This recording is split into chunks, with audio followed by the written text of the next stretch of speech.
Good morning, everybody. This is your update on global flows this morning. I'm having logistical challenges today, so I'm having to record this from the parking lot of the Summer Moon here in Austin in our area in Avery Ranch.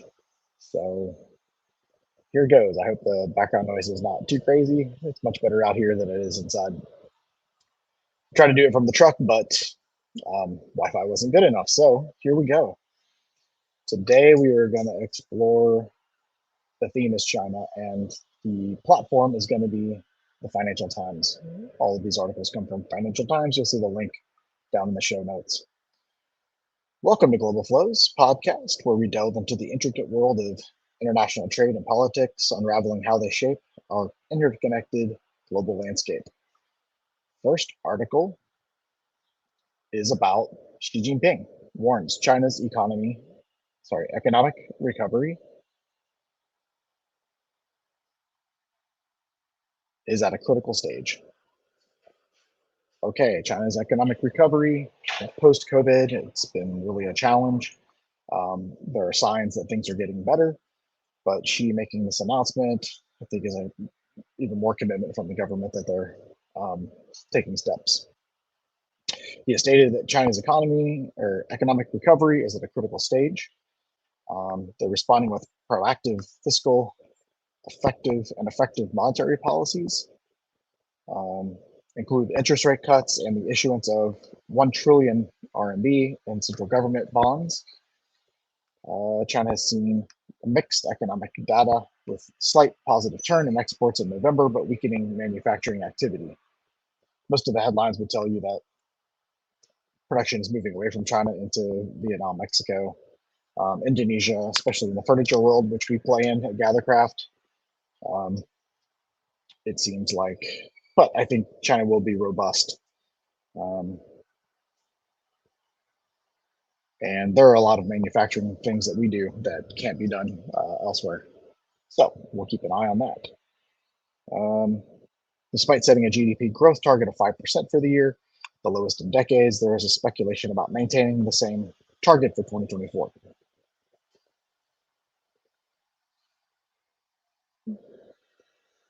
Okay, that article is complete. Number two, a little bit contrast to that, Chinese exports edge higher for first time in 6 months. Okay, this is good news for China economy. There is a recovery in exports. China's export experienced a slight increase of 0.5% year on year in November.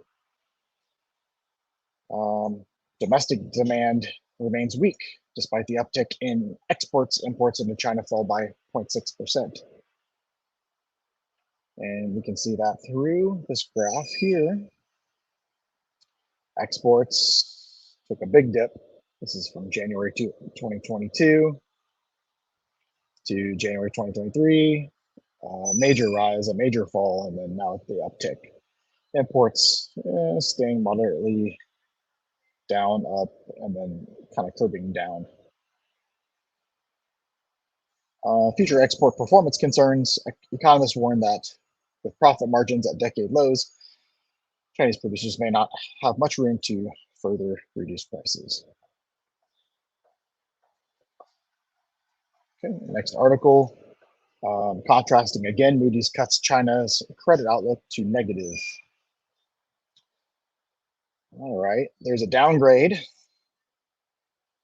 Sovereign credit rating to negative, reflecting concerns about persistently low midterm economic growth. There are fiscal and economic risks, multiple economic challenges, including a slowdown in the broader economy, a crisis in the property sector, and a debt crisis in some provinces. We've talked extensively about Evergrande and Country Garden and the debt issues there. Speculation on GDP growth targets, the impact on financial markets following Moody's announcement. China's benchmark Shanghai Composite Index and its blue chip index both saw significant declines.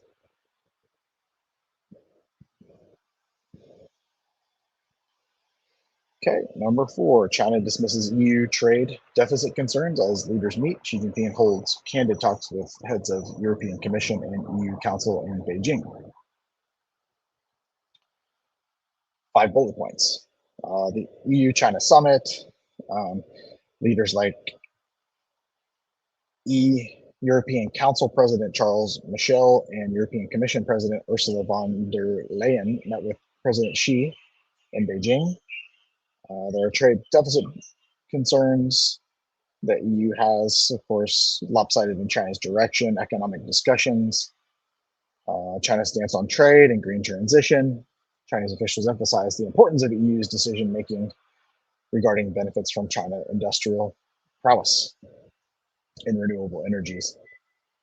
Political tensions. Summit also touched on geopolitical issues, including China's stance on Russia-Ukraine conflict and the impact of the new Western sanctions on Chinese companies. And this is really fascinating about the RMB and the push to internationalize its currency. A lot of discussion around this and the de-dollarization. The main points of this article: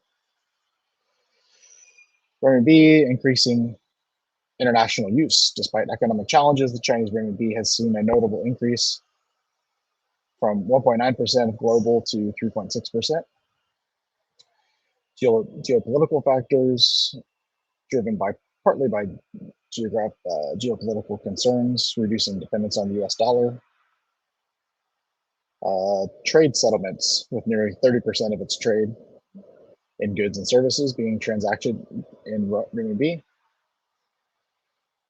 Institutional support and lending and investing, a lot more transactions in renminbi. So we'll keep a close eye on this. I think the speculation is the BRICS are trying to come up with a common currency to rival the US dollar, and China single-handedly is making steps. The last article I thought was interesting about this man, Tang Mingfang, who called out injustices. He works this at Foxconn to Amazon. He's a whistleblower, repeatedly reported illegal labor practices at Foxconn, has faced significant personal and professional consequences. He spoke up about illegal labor practices with students and and underage people working in Foxconn factories. So that's it. Thank you for your time, and I hope these articles were interesting to you, and we will see you next time.